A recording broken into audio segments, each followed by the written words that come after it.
Señora Secretaria de la Federación Nacional, Hermandad de la Ciudad, señor hermano mayordomo de la Hermandad de la Señora de la Salvación de Sevilla, señora Oficial de la Junta, Comisión Rectora de la Formación Crónica, distinguido presidente y mantenedor de la mesa. Bienvenidos todos a este santuario, que es la Santa Morada de nuestra Madre Señora de Soledad, patrona de la Villa de Cantillana. Esto es donde es un honor recibido y que nos acompañáis materialmente en esta jornada señalada en la que celebramos la primera sesión del Simposio Internacional Soledad y sus hijos. Esta tarde, muy esperada por todos, comenzamos a materializar uno de los actos más sobresalientes del programa de la formación canónica de la Santísima Virgen. Un evento de carácter académico dividido en tres sesiones, donde se ha querido reunir a grandes investigadores y estudiosos, que nos impulsarán sobre cuestiones doctrinales, históricas y patrimoniales. Se ha buscado la excelencia y también la superación de las fronteras locales, pues se trata de un seminario internacional, cuya segunda sesión tendrá lugar en Roma el próximo mes de febrero. No obstante, todas esas indagaciones y cursos eruditos serían estériles y carecerían de sentido si no estuvieran anclados en un sustento religioso de primer orden, si no fueran fruto de una devoción recta y popular, como la parroquia de Cantillana llevan profesando a Santísima Virgen de la Soledad durante incontables generaciones. Sin más, traslado de todo corazón mi gratitud a las dignas representaciones que hoy nos acompañan. Agradezco a todos los oyentes su participación en este acto y damos comienzo a esta sesión de apertura. Declaro inaugurado el Simposio Internacional Soledad 5 siglos.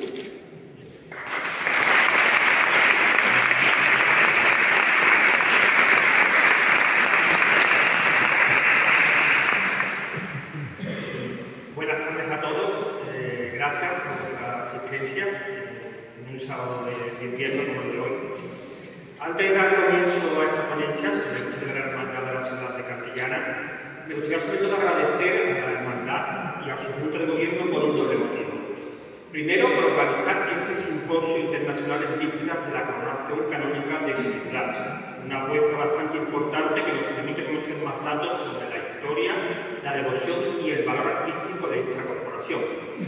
El próximo mes de mayo, como saben, esta hermandad escribirá un capítulo muy importante en su historia, pero para eso resulta fundamental conocer cómo se ha llegado a esto. Y en segundo lugar, el agradecimiento por permitirme moderar esta primera mesa junto a personalidades tan destacadas para hablar de una hermandad que, si me permiten la opinión, es un perfecto ejemplo de buenísima revitalización en las últimas décadas. Hoy nos toca analizar la historia de la ciudad de Cantillana. Lo haremos desde tres puntos de vista: el de los orígenes, que dio lugar a la fundación de esta antiquísima hermandad, la importantísima imagen titular, la de la patrona, la Virgen de la Soledad, y un tercero no menos importante que a mí siempre me ha llamado mucho la atención, sobre todo en la serie que he publicado en los últimos años en el periódico en el que trabajo, Diario de Sevilla, la serie Reliquias en la provincia, y es el simbolismo, el gran simbolismo que hace esta cofradía el Viernes Santo. Uno de los pocos complejos con identidad propia que se conservan en la provincia de Sevilla. Eso es bastante importante. No mimetizarse muchas veces con el modelo profitalino, el modelo hispanista, sino mantener la idiosincrasia propia. La primera de las ponencias, titulada Contextos Condicionantes de la fundación de la Cofradía de la Ciudad de Cantillana, corre a cargo de Ramón Cañizares Capón, quien nació en un barrio muy soleado, el de San Lorenzo de Sevilla. Hermano del gran Federico de la Soledad, es ingeniero técnico industrial, aunque su interés por la investigación histórica hizo que comenzara a estudiar documentos del archivo de la Hermandad de la Soledad de San Lorenzo, motivo por el que fue nombrado archivero de la corporación, si mal no me equivoco, en 1994. Cargo que aún sigue conservando. Pues ya te gustan mucho los documentos. Entre sus principales publicaciones tiene una amplísima bibliografía. Destaca la Hermandad de la Soledad, Devoción, Nobleza e Identidad en Sevilla, 1549-2006, publicado por Alonso en 2007, el catálogo de la exposición por el 450 aniversario de la Hermandad de la Soledad, de 2007, las antiguas reglas de la Hermandad de la Soledad de Sevilla, de 2014, San Lorenzo, un barrio de la historia de Sevilla, de 2017, y Soledad, 150 años, de San Miguel a San Lorenzo, con el catálogo de la exposición conmemorativa de la llegada de esta hermandad a la parroquia de San Lorenzo, de 2018. Como ven, San Lorenzo es bello. Pero sin duda, de todas estas obras me quedo con una, que para mí es, se puede decir que un poco como el libro de cabecera de todas las hermandades soleras, que es el libro publicado en 2014 que lleva por título Las Hermandades de la Soledad y Santo Entierro en el Reino de Sevilla, de 2014. Creo que toda la persona que se considere soleadero, las distintas denominaciones que tiene, debe tenerlo en su casa. Buena parte de su contenido está relacionado con lo que hoy vamos a hablar aquí y al que le cedo la palabra. Muchísimas gracias.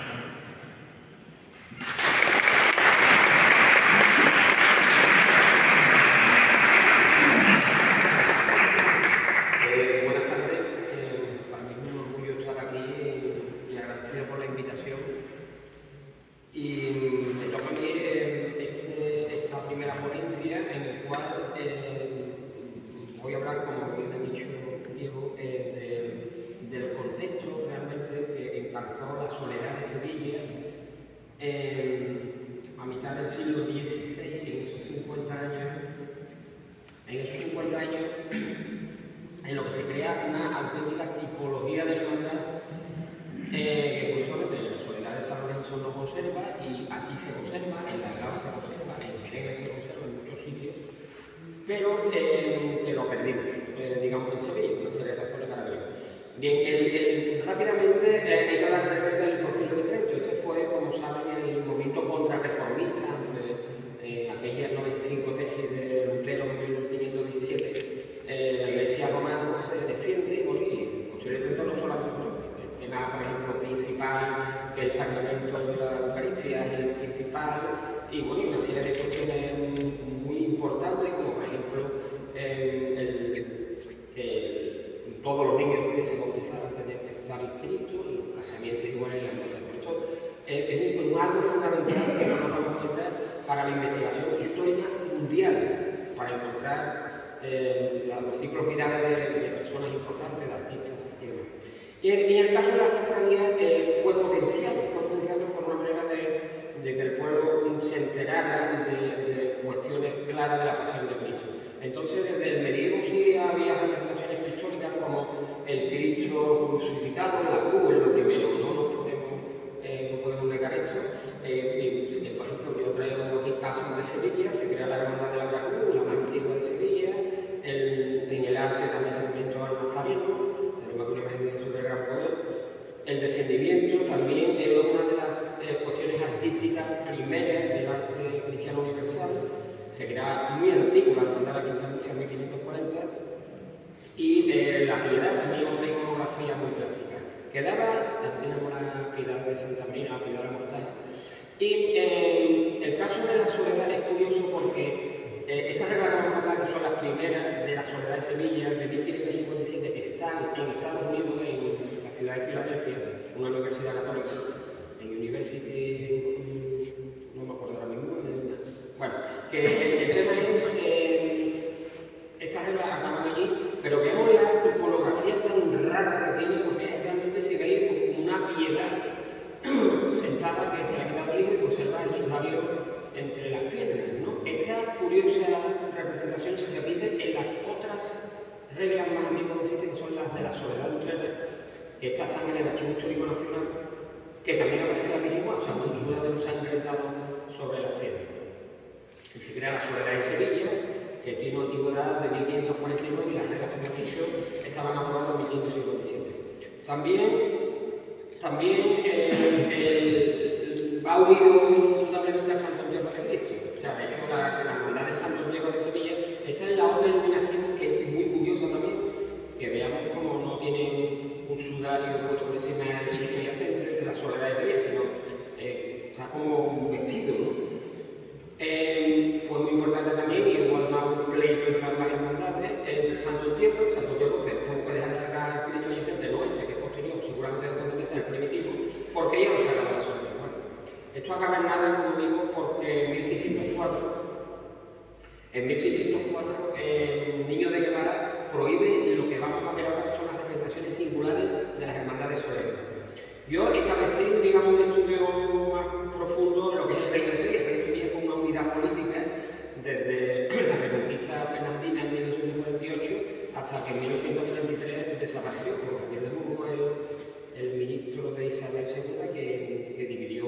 23 provincias prácticamente, aunque también el Reino de Sevilla era la parte original en Badajoz y esta parte rosa, que la comarca de Antequera, que hay, por cierto, dos hermandades extraordinarias, que son la de Archidona y la de Antequera.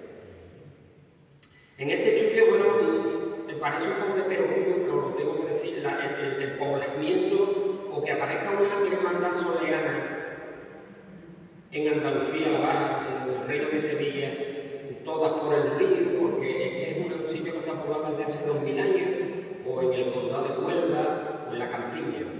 Entonces es curioso que la inmensa mayoría de las hermandades que hoy existen, aunque hayan pasado un momento negro de la historia, se fundaron en el siglo XVI, o sea, a raíz de Trento. Este es, digamos, el número de hermandades. También he metido aquí alguna ya para comparativa, por ejemplo, Madrid, en 1568, para que veamos que Madrid, que era la capital del reino, aparece mucho después que las hermandades de Sevilla y las que vienen después.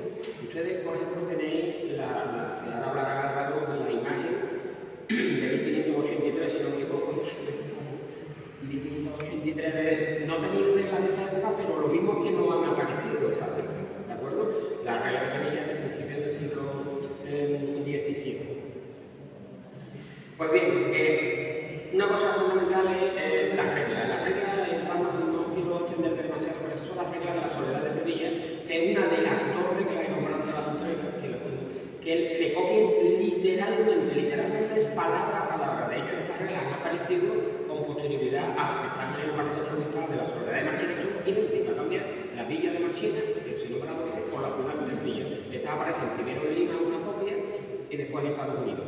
Las otras reglas que se repiten son las de Utrera, pero creo que hay una que también es una hermandad muy antigua, que es la de Jerez de la Frontera. Esta está en la acción municipal de Jerez de la Frontera, que es la hermandad de la Frontera, de ahí de la Frontera de Jerez. Entonces, aparte de lo que ponían las reglas, que prácticamente todas eran igual, lo que se crea es una tipología de la que ha llegado a nuestro día, que se caracteriza por una serie de ceremonias, especialmente dos. Una es la del descendimiento, que felizmente ustedes habéis recuperado. Entrego aquí rápidamente, pasaré la Soledad del Río, que no la he perdido. Una que se ha recuperado recientemente en ceremonia de la Soledad del Río es la de Marchena. Marchena también tenía un descendimiento y gracias a Dios que tiene el escrito adyacente, pues hacen aquí con el paso de la cruz, antes lo sacan a uno de los cristos yacentes, hacen el descendimiento y después ya sale el Cristo de Jerónimo Hernández en su urna. Y por supuesto, gracias al esfuerzo de Antonio y de otros soleanos de aquí de Cantillana, se ha recuperado por fin, hace ya años, pero se ha recuperado aquí en la ceremonia del descendimiento. Estas magníficas fotos son de Ferrari, ¿no? Seguramente. De imágenes que estoy haciendo, esto es una división rápida y hay excelentes imágenes entre los articulados, que siguen estando articulados. Está este que está en San Roque, que realmente es el de Gibraltar. Gibraltar, que tomada por los ingleses, pues entrega las imágenes a San Roque. Ese es el de Archidona, que curiosamente está normalmente crucificado. El vuestro, que también está en un cuadro de Santa María, este Cristo no es el Calvario de Sevilla, pero lo parece, ¿verdad? Es el Santo Cristo de la Soledad de Onil, de la Frontera. Y este es el de anoche, que no es el Cristo de la Salud Sagrada, al cual se parece mucho, que tiene un descendimiento muy celebrado, de interés turístico y demás. Este es el articulado de la iglesia de San Francisco de la Barrera, que es muy antiguo. Y este está completado de Luis Santiago, este es el de Puerto Real, que veis además la articulación que tiene una especie de cabello para la antigua articulación, no las actuales, sino como si fuera pellejo de vaca o algo así. Bueno, este es el de Écija, ¿no? Este es el de Écija que antes del articulado, que le fijaron las articulaciones. Este es el de Hinojo. Hinojo tiene las tres vertebrales excelentes de, seguramente, Pedro Rodán o del taller. Y este es el de la familia Rodán, Marcelino Rodán, su hijo, el Benjamín, de Castilla de la Costa. Entre los no articulados está el titular de Marchena, que bueno, está muy movido, aunque parece ser que hay un documento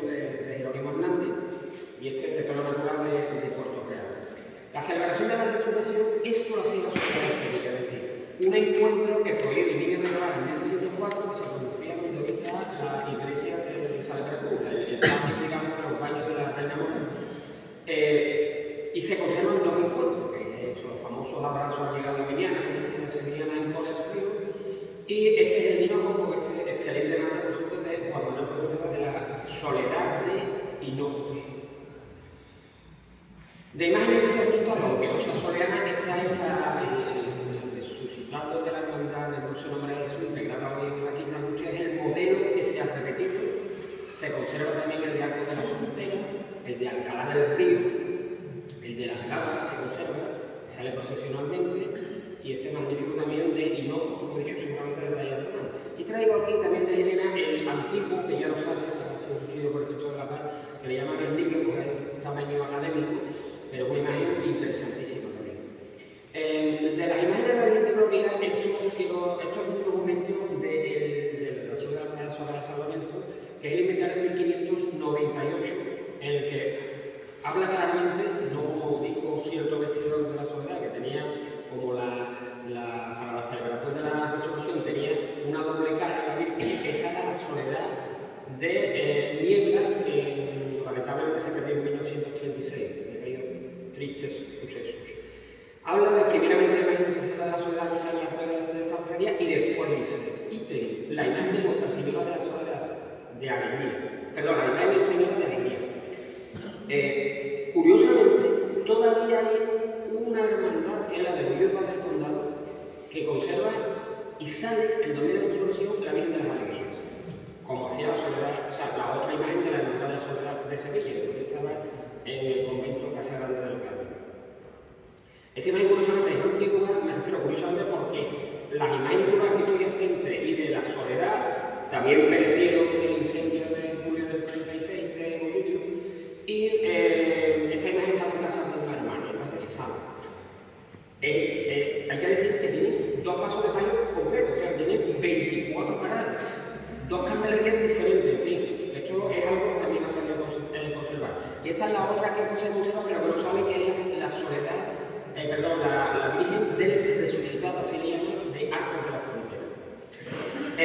Lo que sí es habitual es las imágenes de la Virgen de la Soledad que hacen doble estación, viernes o sábado y domingo, o viernes y domingo, o el caso de Ginebra, que está en el palio antiguo, salen años pares o impares, bien de Dolorosa o bien de Gloria, porque sale o bien el Cristo de la Paz resucitado o bien el Cristo yacente. La Soledad de Algaba, que hace doble procesión, 2 días de diferencia. La de Huelva, sí, la de Castilleja, la de Coria del Río, que también hace 2 estaciones, y la de, cambia completamente la fisonomía de la de Hinojo, que avisó de la de. Otro también que característica es el paso de la cruz. El paso de la cruz, tenemos el orgullo también aquí, hermana soleana de Sevilla, que la única obra que se conoce que hizo el grandísimo autor granadino Alonso Cano, que vivió y tuvo el taller de Iván San Lorenzo, la calle Grana Espínola, se le hizo a la Soledad de Sevilla. O sea, tuvo un paso de una cruz de nunca, que es ese, por ejemplo, que llevan en Marchena, donde hemos visto que ha habido el descendimiento y queda en el pueblo. La Virgen salió muchísimos años bajo palio, pues la cruz delante y nada más. Esto también en muchos sitios, como sabéis, está la famosa canina o la simbología del Cristo de la Muerte. Esto es Alcalá del Río, vamos a ver, en Alcalá de Guadaira y Mosuna salen varias hermandades sociales. Del paso de la Una también hay verdaderas joyas, traigo aquí 3 o 4. Yo creo que esta es quizás la que se lleve la palma de Garay de Écija, que tiene el cuadro bajista seguramente de Cornejo, y tiene estos faroles de un platero del 18 cordobés, que son los que copian la verdad de la mujer para sus faroles, y a su vez ya, fama del gran poder, que ya caen estos faroles del gran poder por cofradías de toda España. Esta es del Santo Antonio de Jerez, es una de Juan Laureano Espina, que era hermano de esta cofradía, que es el autor, como saben, de la Una de San Fernando. Esta es la Una de Helena, interesantísima, y esta es la felizmente restaurada por Antonio hace unos años de vuestro titular. Otra característica son los ramados, o sea, son mil veces conocidos del arma de la Macarena, pero los armados de la Soledad de Sevilla también están en ese inventario, que había lanzas, o sea que esto lo van copiando, digamos que van emulando las poblaciones de alrededor de la capital, de esa capital que era la capital del mundo, ¿no? Era Puerto y Puerta de América. Estos son los de Alcalá del Río, por traer algunos, y estos son los de Marchena, que siguen trabajando, ¿no? Los viernes santos. El paso pálido lo crea la Hermandad de la Soledad. Realmente, mientras no haya un documento que lo niegue, este documento de 1605, un año después que Niño de Guevara dijera que prohibía en Sevilla y en toda la diócesis el descendimiento, el encuentro del Domingo de Resurrección, yo creo que nuestra hermandad, y luego lo que hay de medio, desapareció todo, quedó nada más el paso de la cruz, y este es el documento del palo, de los bordadores, el tal Cabrero que donó con dinero que venían los paliadores, por cierto. Todavía no habían entrado en la Soledad de Sevilla nombres, pero eran cargadores de India y gente que había hecho la carrera de India. Seguramente ese palo sea este palo lo tiene la Hermandad del Silencio en sus dependencias, pero no del Silencio, también se atribuye que sí era la Virgen de Veracruz, pero clarísimamente la Soledad por muchas razones, entre ellas la gloria, que es el símbolo clave de las cofradías soleanas, en la cruz de los tres clavos, los cuatro favoritos esos están documentados, se hicieron esos faroles con cristales porque los Viernes Santos, además lo dice el documento de la Hermandad, es tanta la gloria que hay los Viernes Santos, como ve Viernes Santos, que vamos a regalar a venir unos faroles con cristales porque con la tormenta, negro todo, imaginémoslo. Bueno, esto porque incluso la leyenda de las bambalinas hace referencia a una profecía de San Jeremías, creo que recordar, que habla como la viuda de los pueblos, en un claro referencia a la soledad, una prefiguración de la Virgen María.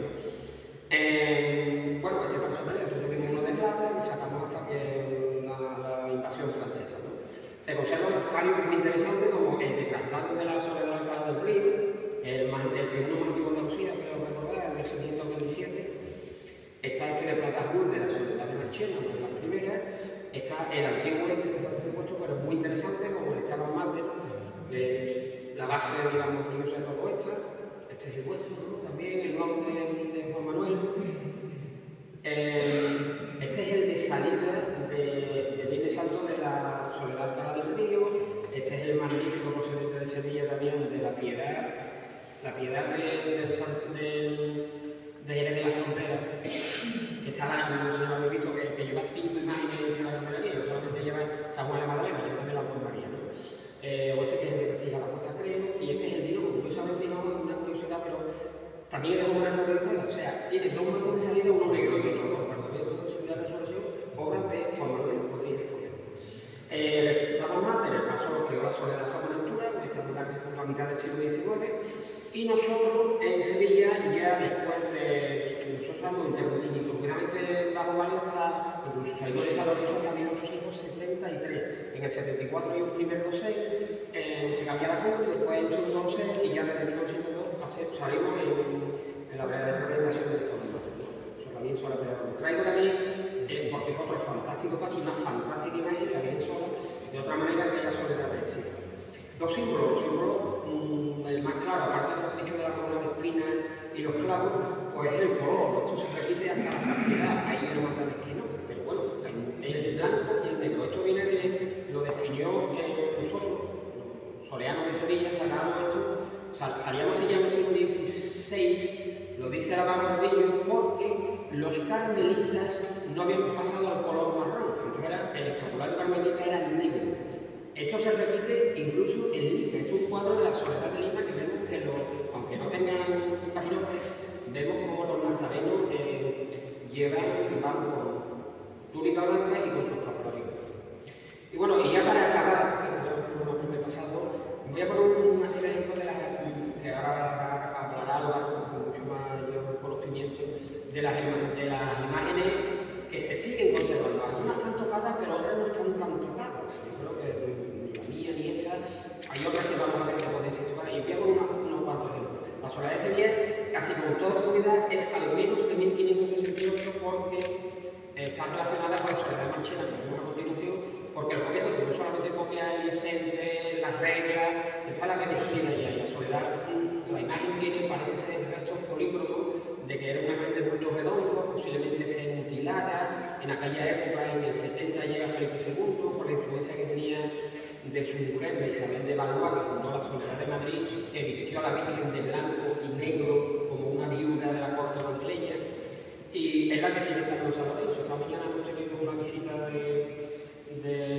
compañeros de Lebrija, y el hermano mayor ha recordado una cosa que probablemente nuestro mayor tesoro, obviamente, nuestro mayor tesoro sin lugar a dudas, y es la única imagen a la cual le ha pensado Soriano durante 480 años, digamos. Eso es algo por lo que se puede ser presuntuoso, yo creo que sí. La Soledad de Marchena, que es la imagen de Andalucía más antigua documentada, es de la Candelaria, 1970, y no está documentada, pero también es de que incluso antes hay un documento un poco raro, incluso una década antes, de la Soledad de Alcalá del Río.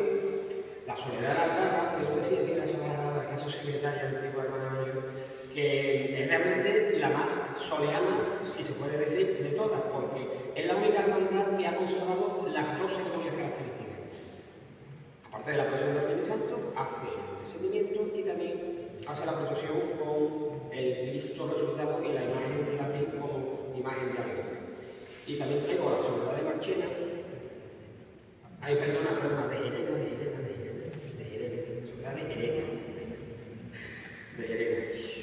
La Soledad de Coria del Río, que es muy antigua, también tiene las consagradas hieráticas, pero ha estado más tocada. Y esta es la de Huelva, de la casa, si no me equivoco, y vuestra magnífica titular, por lo que acabo de leer de la palabra algo.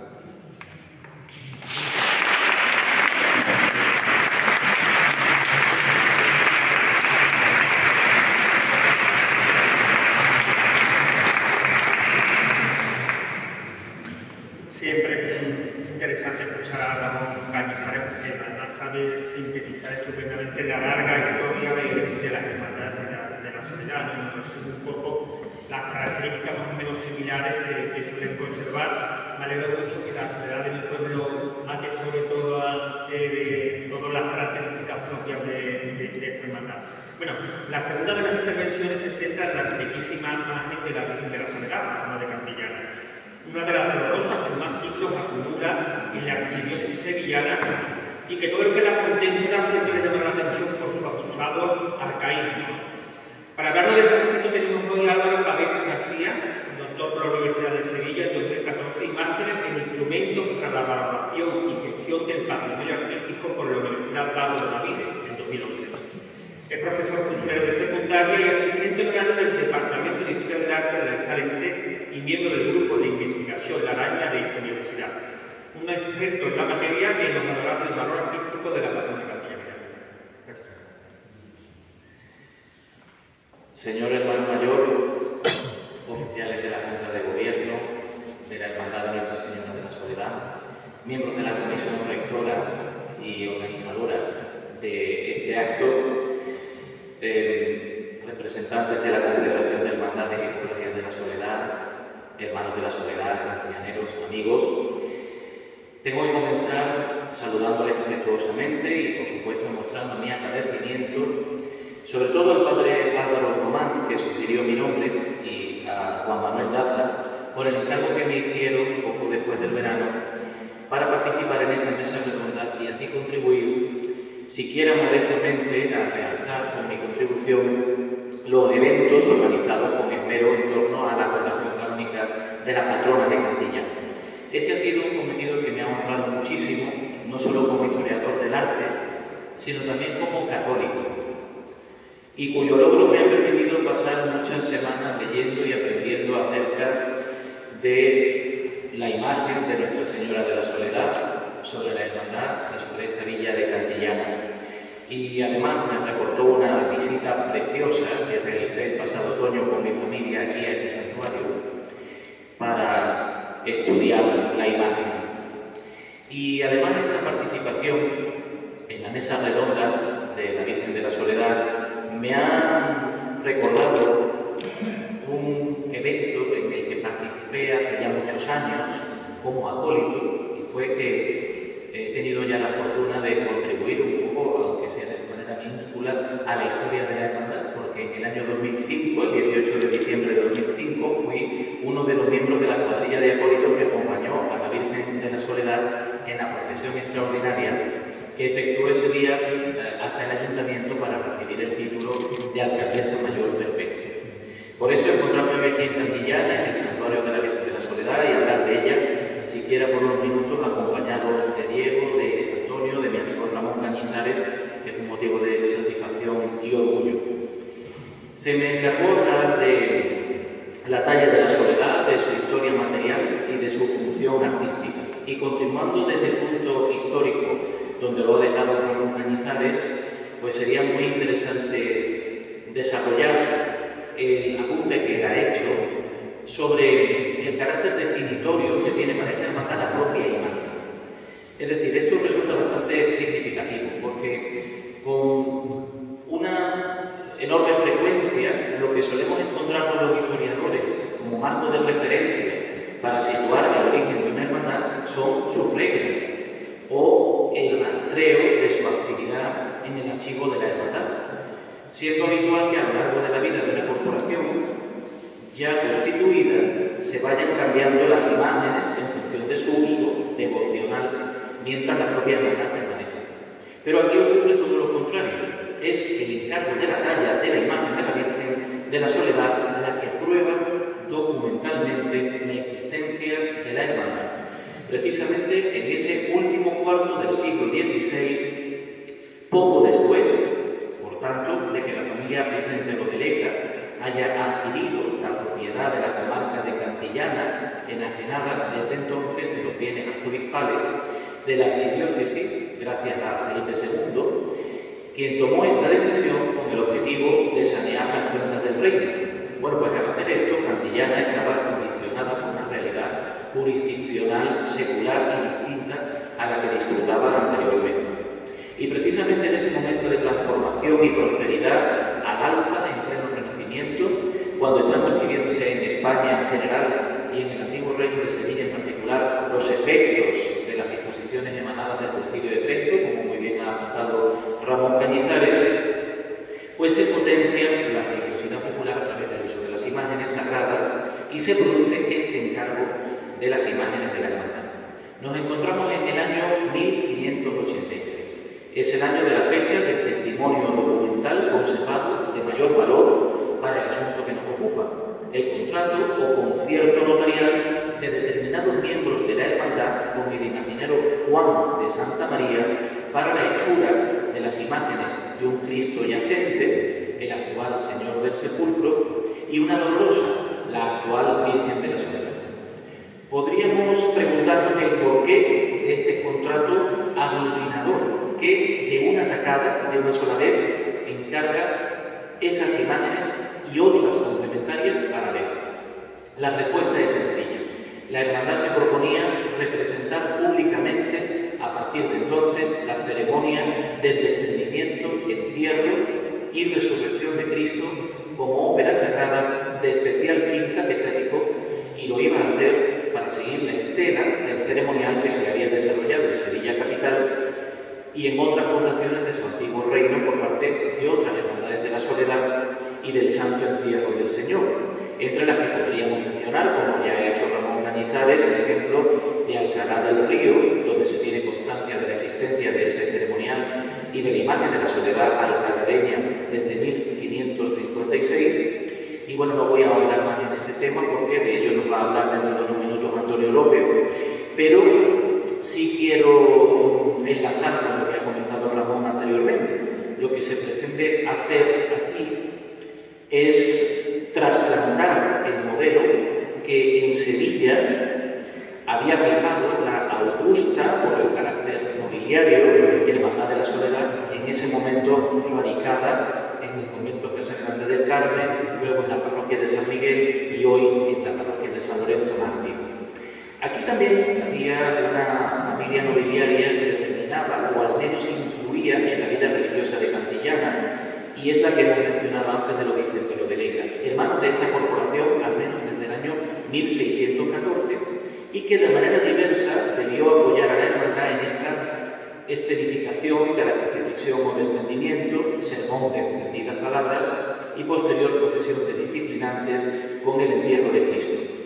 Esto resultaba novedoso porque, aunque los antecedentes de este tipo de actos se encontraban en los autos sacramentales, significaban una renovación en la celebración de la Semana Santa acostumbrada a los simples procesiones formadas por dos filas de disciplinantes y por luces presidido por una imagen o una cruz.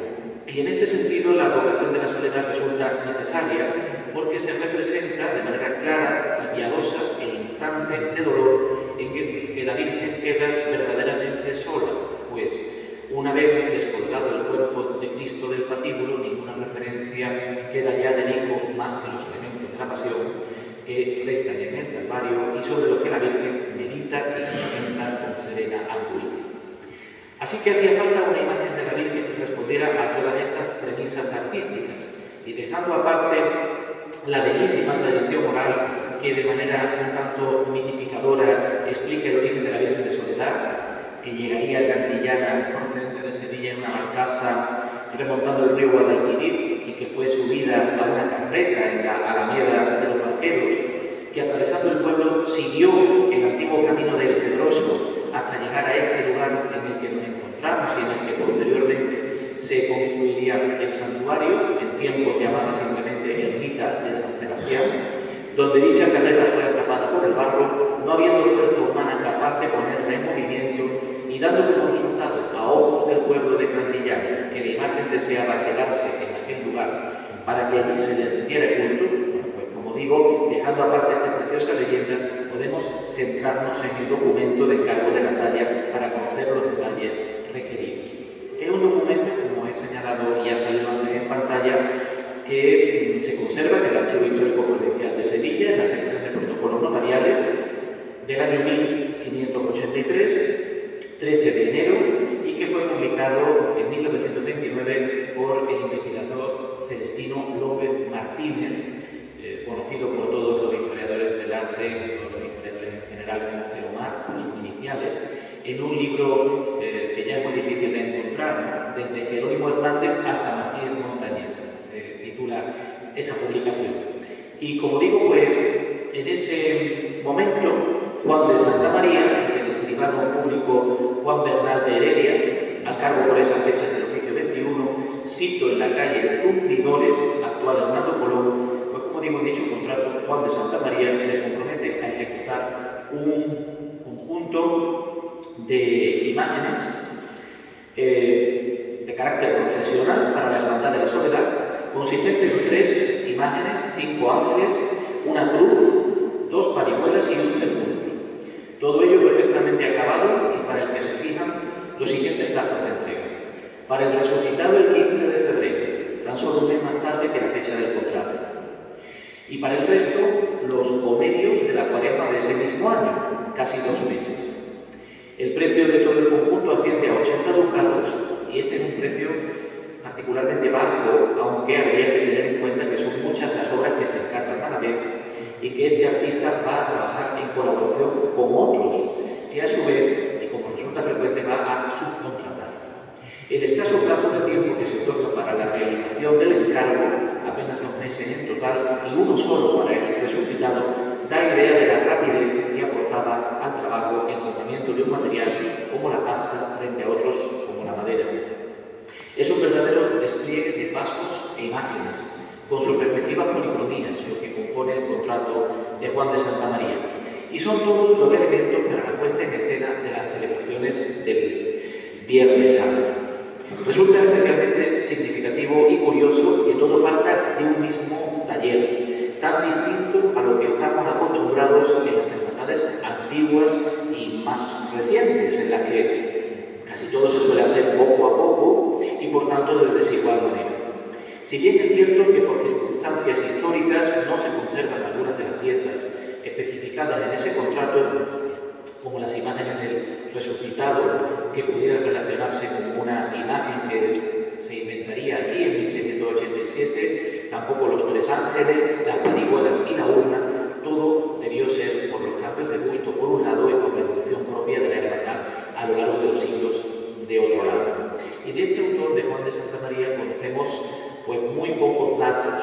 El mismo investigador que publica el contrato, Celestino López Martínez, también publicó algo más tarde, ya en 1941, otro contrato en el que Juan de Santa María se comprometía a realizar un crucificado para la hermandad del Gran Poder, ya en 1576. Y en esa fecha se declara pintor, vecino de Sevilla, de la collación de El Salvador, y establece una serie de características para ese contrato, como que el crucificado mida 9 palmos de altura, que esté bien proporcionado y que sea de limado, encargado de pulimento, conforme a buena obra, y el paño engrudado, dorado y con sus púrpuras de oro, cabellera de cabellos que más convenga según su parecer, y corona de espinas bañada de verde. En fin, se especifica, digamos, todas las características de este crucificado. Pero después no se conoce ninguna otra obra que realice Juan de Santa María más que ese crucificado para el Gran Poder en Sevilla y las imágenes de la Soledad en Castilla. En todo caso, por eso pensamos que puede ser un artista de segunda fila en el panorama artístico de la Sevilla del último cuarto del siglo XVI, porque para empezar no se define como escultor, sino como pintor de imaginería, y desde luego no está incluido en la nómina de artistas de relieve en la Sevilla de la segunda mitad del siglo XVI, como Roque de Valduque, Barcelona Viejo, Juan Girarte, Jerónimo Hernández, Juan de Oviedo, que no está dentro de ese grupo de artistas verdaderamente punteros, ¿no? ¿Por qué él se declara pintor de imaginería y realiza imágenes? Esto debe resaltarse y debe explicarse, y no resulta del todo infrecuente, ya que más o menos varios artistas cultivaron con cierta frecuencia, o de manera por lo menos esporádica, esta doble vertiente de escultura por un lado y pintura por otro. Pedro de Campaña, Pablo de Céspedes, Pedro de Villegas y Marmolejo pueden ser artistas que también, además de ser pintores, trabajaron la escultura. Así que parece una isla dentro del mar de artistas que poblaron la floreciente Sevilla de finales del XVI. Y el propio Celestino López Martínez aclara que no es un caso único el que se titule pintor, quien al mismo tiempo concibe y labra esculturas valiosas. Vamos ahora a centrarnos un poco en las características de la talla de la Virgen de la Soledad. Tenemos que decir que en el contrato se especifica Nuestra Señora de Pasión con su manto de bayeta negra y su sudario con la corona de espinas y 3 clavos, de la que hablaba el documento del encargo, ¿no?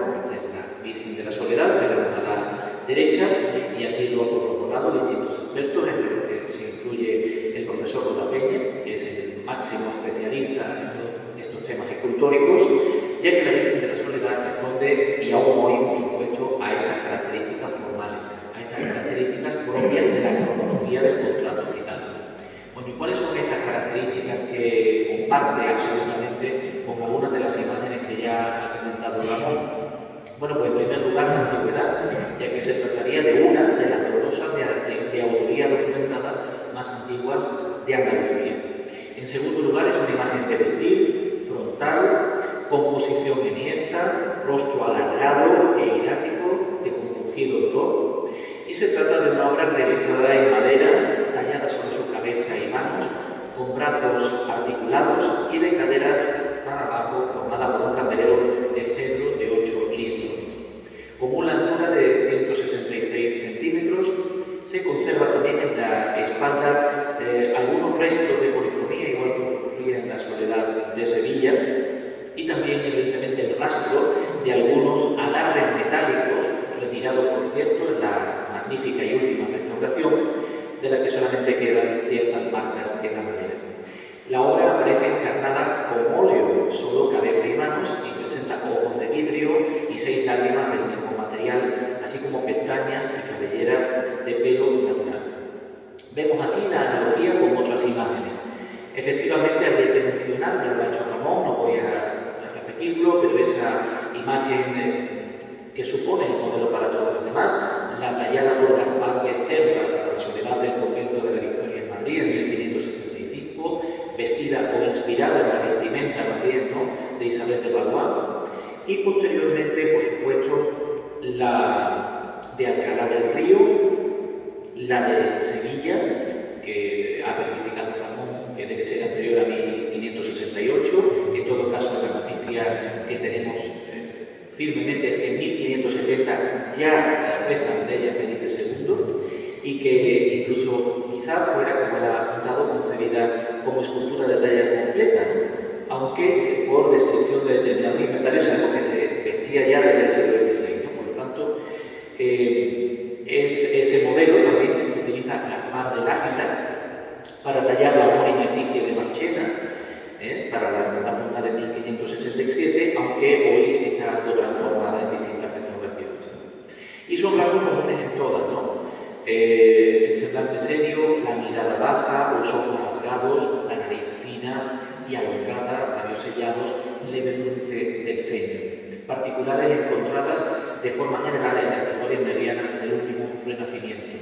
Si ninguna de las imágenes tiene un giro de cabeza o una mirada hacia lo alto, es que nos encontramos al final del Renacimiento. Ya encontramos otro tipo de expresividad, de signos más naturalistas que nos haría acercarnos ya al siglo XVII, no el siglo del Valor.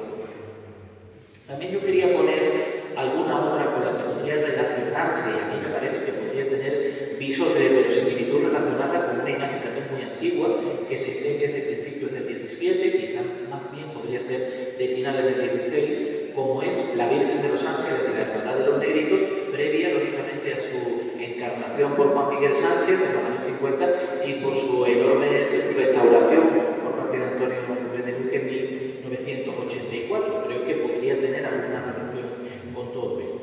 Bien, vemos en todo caso la imagen de Nuestra Señora de la Soledad con los rasgos que hemos comentado, ¿no?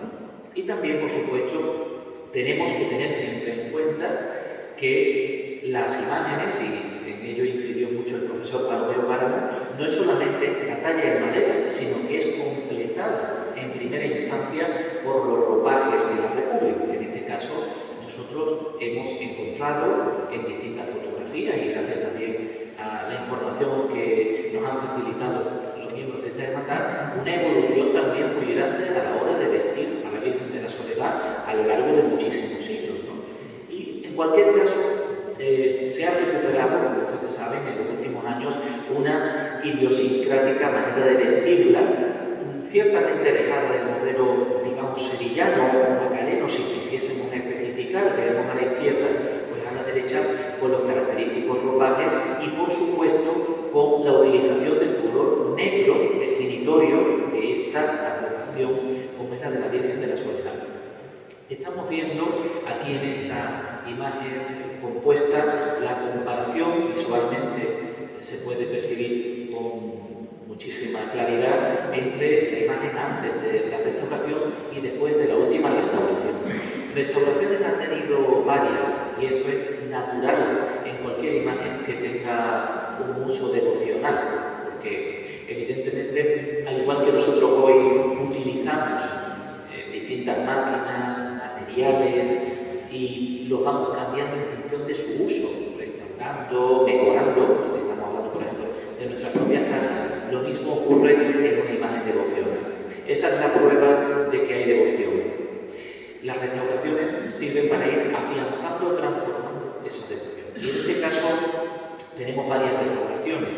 Hay una en la que nos tendremos que remontar al año 1899, 1900, cuando, según figura en las actas de la corporación, el mayordomo Antonio Montalvo hacía constar que en vistas del mal estado en que se encuentra la imagen de Nuestra Señora de la Soledad, se hacía precisa la inmediata restauración de ella a fin de que se pudiera presentar a la veneración pública en las condiciones que merece la que es objeto en esta villa de la más asombrada devoción.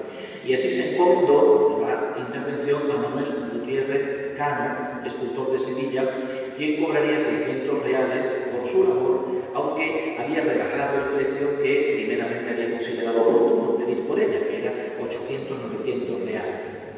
Después, Antonio Castillo Lastrucci le aplicó una policromía distinta, por supuesto, a la original, en la década de los años 50, para paliar, al menos en lo estético, el deterioro que había sufrido la imagen a cuenta de un aguacero caído durante la procesión del Viernes Santo.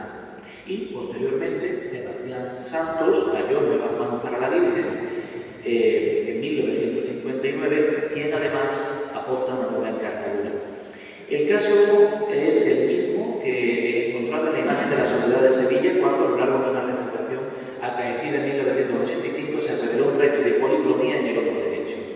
Una información que surgió de la última restauración de la imagen antes de la recientísima de este verano, ya la de 1993, y de la que se encargó Francisco Ayala, pues decía: pudimos encontrar en el busto restos de una policromía muy primitiva, con restos de oro y policromía temple, con rico estofado, que puede dar una idea que nos encontramos ante lo que quede de una imagen de talla completa, policromado y estofado, o sea que digamos la misma sospecha que en la Soledad de Sevilla. Y recientemente ha tenido lugar la restauración de Eduardo Martínez López, que la ha dejado con la policromía más antigua de la imagen, una policromía riquísima y de enorme calidad, y con la restitución de las manos originales. La acertadísima restauración a la que ha sido sometida la imagen en el año 2023 le ha devuelto sus manos originales y su policromía primigenia, que permaneció oculta bajo varios repintes contemporáneos que desfiguraban sus verdaderos grafismos y valores estéticos. Y así, la Virgen ha recuperado una hermosa encarnadura pálida de ricos matices que además permite contemplar los suaves contornos y volúmenes del rostro, dotándola de una expresividad natural y solemne de gran emoción sagrada. No solamente la imagen es la talla, también lo es evidentemente con el atuendo, con la vestimenta, como antes hemos comentado, pero también hay que hablar un poco, siquiera someramente, porque ya voy terminando, de su devoción irradiada, es decir, todo aquello que surge a partir de la propia imagen. El propio santuario en el que nos encontramos, que era la ermita de San Sebastián, un edificio medieval que se situaba a las afueras de la población, de reducidas dimensiones y pobres materiales, fue remozado, ampliado, engrandecido para acoger en su interior la devoción de la Virgen de la Soledad en la segunda mitad del siglo XVIII y también, lógicamente, para mejorar unos enormes defectos que habían tenido gracias o por culpa del terremoto de Lisboa de 1755. Y ya en ese nuevo santuario, realizado, ampliado y mejorado para acoger a la Virgen de la Soledad, se realiza también este maravilloso retablo mayor de Manuel Gaetano de la Cruz y José Mayorga, con la inclusión del fastuoso camarín, que es el último camarín barroco de Andalucía, de gran calidad y que ha sido recientemente restaurado y puesto en valor, ¿no? Recientemente por la entronización de la Virgen. Y por supuesto, había que considerar todo esto como un monumental y perpetuo exvoto de Cantillana a su patrón. También hubo una restauración en este templo en el año 1973, y hay que hablar no solamente de lo que acoge físicamente a la imagen, sino todo aquello que la recubre devocionalmente. Si nos situamos en el camarín, vemos, y ustedes lo saben perfectamente, que detrás del mismo hay una ventana que da al cementerio de la localidad. Yo he puesto aquí una pequeña composición para comparar que la Soledad de Sevilla tiene una enorme relación con el cementerio de San Fernando, donde ha sido llevada, como vemos en esta imagen, en alguna ocasión, y por supuesto un precioso azulejo en la propia entrada recuerda la vinculación de la Soledad con el cementerio. ¿Cuántos ramos de flores que han acompañado a los féretros son depositados a las plantas de ese azulejo en Sevilla? Bueno, pues lo mismo ocurre también con la Soledad de Cantillana, el cementerio de Nuestra Señora de la Soledad, que se encuentra justamente a la espalda de este santuario y con esa vía de comunicación espiritual de los difuntos con la imagen a través de la ventana que da al camarín. Por supuesto, los cultos, no solamente son los cultos externos, de lo que ahora hablaremos someramente, sino también los cultos internos dedicados por regla a la imagen, no solamente para sus hermanos, sino también para sus devotos, como patrona de esta localidad. Y por supuesto, todas las veces que se ha encargado de la imagen de ser la custodia y guardiana de la localidad de Cantillana en tiempos de crisis. Estoy recordando, por ejemplo, las rogativas del año 1826 por falta de agua, o los milagros, ¿no?, que ha llevado a cabo en la Virgen de la Soledad, por ejemplo, el del cabo candillanero Serafín Sastre, ¿no?, que estuvo combatiendo en la guerra hispano-marroquí de Belín. Y después la traslación a lo largo de la Semana Santa para hacer estación de penitencia en esa cuestión que ha comentado antes Cañizares, de ese cambio de palio entre este primitivo y el actual que vemos aquí cuando todavía era utilizado por la Virgen de Regla de la Hermandad de los Panaderos. Efectivamente, un magnífico palio del año 1894 con motivos ornamentales que siguen el estilo decimonónico propio de este bordador maravilloso y que tuvo que ser ampliado ya en los años 70 cuando se pasó de andas a costalero, cuando ya se empezó a llevar a la Virgen de la Soledad con costalero, ¿no? Se amplió un poco tanto el propio manto como el propio palio. Aquí la vemos saliendo de la parroquia y aquí dentro del propio santuario. El paso de palio es un icono para la Virgen de la Soledad. La Virgen de la Soledad podríamos decir que está quinta esencial en ese palio y que en el palio es verdaderamente como se muestra solícita y para sus devotos, ¿no? Simplemente como dato significativo recordemos que estuvo permanentemente en el palio, montado aquí en la parroquia durante la Guerra Civil. Durante toda la Guerra Civil estuvo la Virgen aquí en el palio, ¿no? Un hecho simbólico para mostrar la importancia de esta devoción. Y aquí ya vemos unas imágenes más cercanas de la Virgen de la Soledad, que no solamente es el corazón devocional de Cantillana, su patrona, sino que además ha sido el icono, visualmente hablando, entrando en lo que ahora se llama cultura visual, que se estudia muchísimo en historia del arte, para todos aquellos movimientos que recuerden a la Virgen de la Soledad.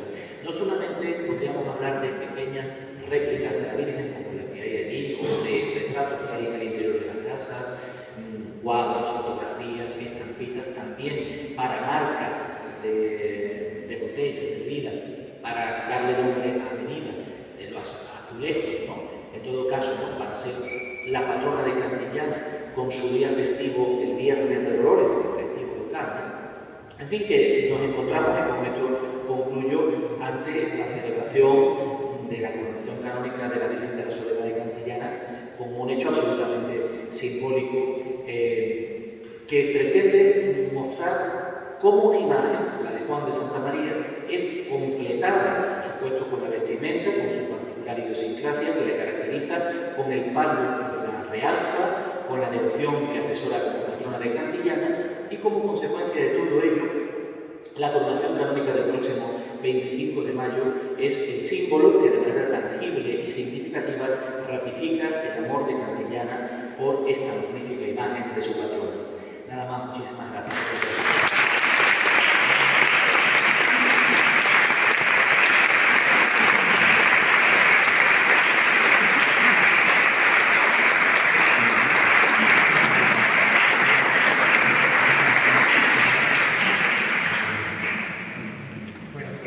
Después de habernos centrado en la imagen de la patrona de Cantillana, de la Virgen de la Soledad, ahora hay un aspecto que a mí me interesa muchísimo. Yo durante algunos años he estado comentando y llevando a Palencia una serie que se llama Reliquias de la Provincia, donde está contado un capítulo de ellos. Y yo en ella sobre todo me hacía eco de la cofradía de los cuerpos penitenciarios que tenían unas características muy peculiares, algo que no solíamos ver en la capital, ¿no? Es un modelo que tenemos más imbuido, más metido. Y siempre me ha llamado la atención esas cofradías que se resisten, ¿no?, a perder su idiosincrasia propia cuando están en la calle, mantener una serie de símbolos que en realidad se convierten en una catequesis callejera. Tengo cuenta que muchas de estas cofradías, cuando se crean, cuando se fundan, el índice de analfabetismo es muy elevado y la manera de enseñar la pasión de Cristo es una manera visual, teatral, con un barroco, y esa carga catequética a través de representaciones y demás, pues se ha seguido manteniendo muchos de ellos. Por desgracia, cada vez menos se ha quedado muy poco. Pero la Hermandad de la Soledad de Cantillana lo ha seguido conservando y en los últimos años le ha revitalizado la comunidad y lo está potenciando. Y de todo ello voy a hablar ahora de Antonio López Durante, licenciado por la Universidad de Sevilla en Historia del Arte en 2007. Obtuvo el diploma de estudios avanzados en 2011 con la presentación de una tesina que no podía llevar otro nombre, la Cofradía de la Ciudad de Cantillana durante la Edad Moderna, Historia y Patrimonio Artístico. En la actualidad es profesor del Instituto Cantillana en la especialidad de Arte y Patrimonio. Ha colaborado con publicaciones para el Simposio de Hermandad de Cofradías de Sevilla y su provincia, así como en varios revistas locales. De él conoceremos el significado de tu símbolo que muestra cada Viernes Santo por las calles de este pueblo la Cofradía de la Soledad, uno de los cortejos más interesantes de la provincia y que se ha sabido rescatar y recuperar los últimos años. Muchas gracias por la presentación, por tus palabras y bueno, a todos los asistentes a esta primera sesión de este simposio que nos ha llevado durante 3 convocatorias sucesivas. Esta, la primera, la siguiente que se hará en Roma. Yo sé que muchos participarán los que estemos allí y los demás pues seguramente se evita la señal para que lo podáis seguir. Y la última que tendrá lugar durante el mes de mayo aquí también en el santuario para cerrar este gran ciclo dedicado a la historia de la cofradía y de la devoción de la Virgen de la Soledad en el contexto de su coronación. Bueno, pues muchas gracias y cierro, yo tengo el privilegio de cerrar este aspecto histórico, este comentario histórico que hemos estado llevando durante la tarde, pero tendría que haber sido lo contrario. Yo para hacer un parangón un poco con el mundo dramático tendría que haber sido terreno, porque con estas figuras que me han precedido yo soy un simple aprendiz, ¿no? de ellos dos que son grandes estudiosos y por supuesto tanto Ramón como Álvaro, bueno, pues una persona con una enorme capacidad de estudio y publicación al respecto y ese bagaje pues evidentemente lo han desarrollado aquí con una enorme satisfacción. Bueno, yo me voy a centrar en un aspecto, en el aspecto alegórico, simbólico de las figuras de toda esta gran manifestación que es la procesión mayor en la Semana Santa. El Viernes Santo, para nosotros, para otras hermandades, pues, los días antes, jueves, miércoles y tal, la procesión configura su punto álgido.